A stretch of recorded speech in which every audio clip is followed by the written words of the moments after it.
is full of interest, yes, and of a sort to break a body's heart.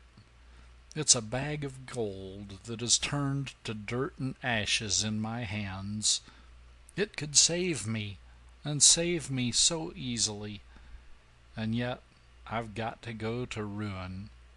It's like drowning with a life preserver in my reach.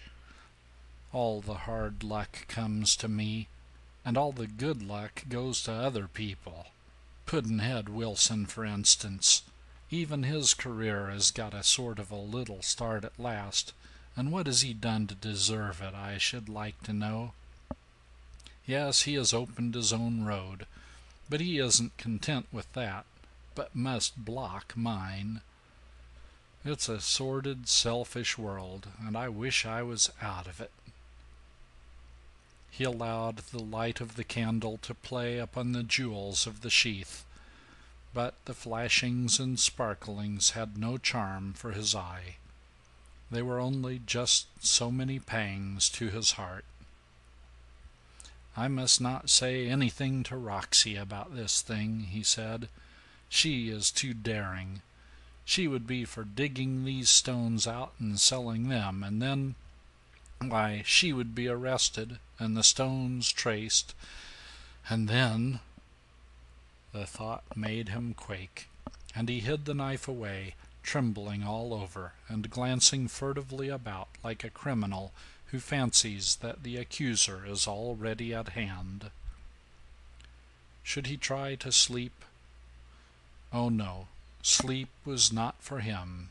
His trouble was too haunting, too afflicting for that. He must have somebody to mourn with. He would carry his despair to Roxy.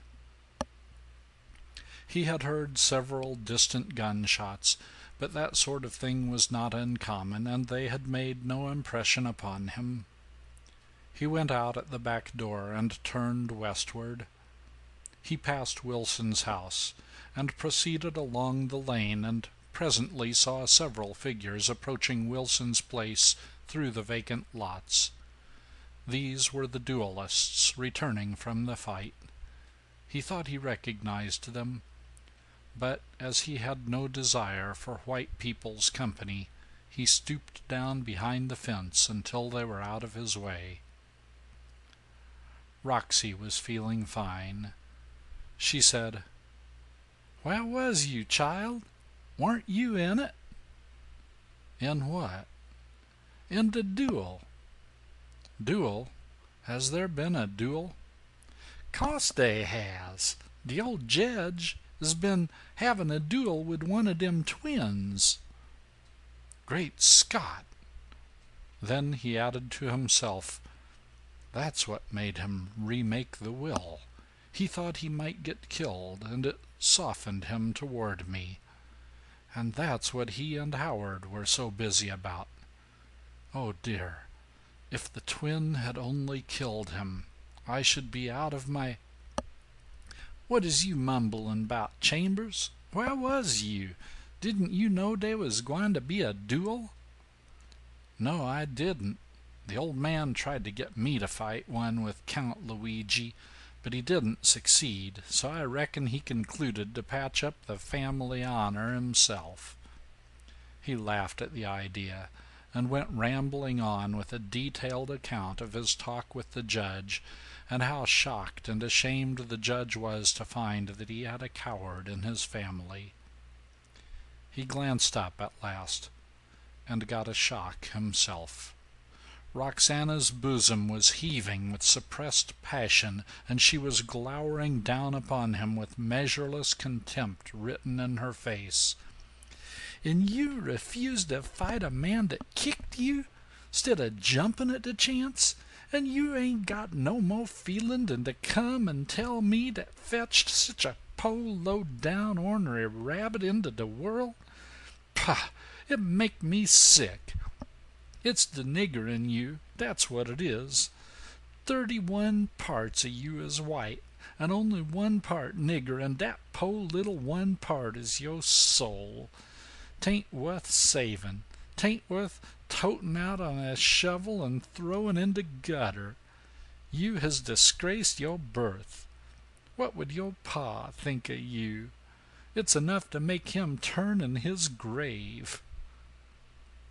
The last 3 sentences stung Tom into a fury, and he said to himself that if his father were only alive and in reach of assassination, his mother would soon find that he had a very clear notion of the size of his indebtedness to that man, and was willing to pay it up in full, and would do it, too, even at risk of his life.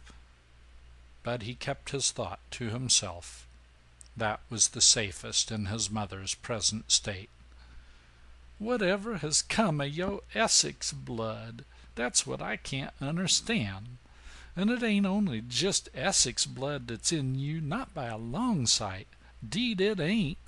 My great-great-great-grandfather and yo' great-great-great-great-grandfather was old Cap'n John Smith, the highest blood that old Virginia ever turned out. And his great-great-grandmother, or summers along back there, was Pocahontas, the Injun Queen, and her husband was a nigger king out in Africa. And yet here you is a slinking out in a duel and disgracing our whole line like a ornery low-down hound. Yes, it's the nigger in you." She sat down on her candle-box and fell into a reverie.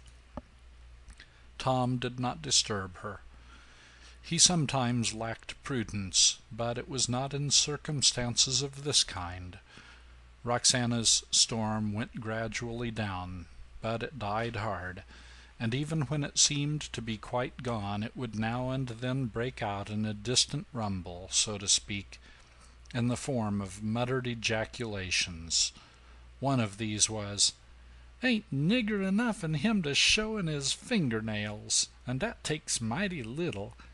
Yet they's enough to pain his soul." Presently she muttered, "Yes, sir, enough to paint a whole thimbleful of 'em." At last her ramblings ceased altogether, and her countenance began to clear. A welcome sight to Tom, who had learned her moods, and knew she was on the threshold of good humor now. He noticed that from time to time she unconsciously carried her finger to the end of her nose.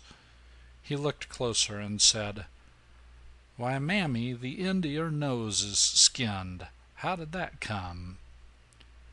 She sent out the sort of whole-hearted peal of laughter which God had vouchsafed in its perfection to none but the happy angels in heaven and the bruised and broken black slave on the earth, and said, "Dad fetch that duel. I been in it myself."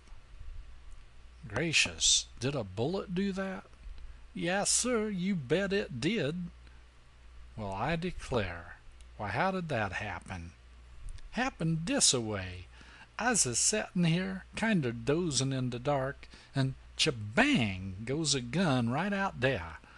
I skips along out towards t'other end of the house to see what's gwine on, and stops by the old winder on the side towards Pudd'nhead Wilson's house that ain't got no sash in it, but they ain't none of 'em got any sashes for as that's concerned, and I stood there in the dark and look out, and dar in the moonlight right down under me is one of the twins a-cussin', not much, but just a-cussin' soft.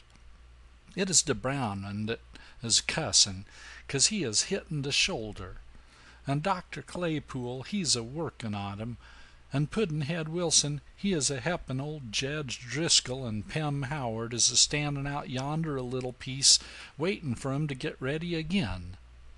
And d'rectly they squared off and give the word, and bang, bang went the pistols, and the twin he say, 'Ouch!'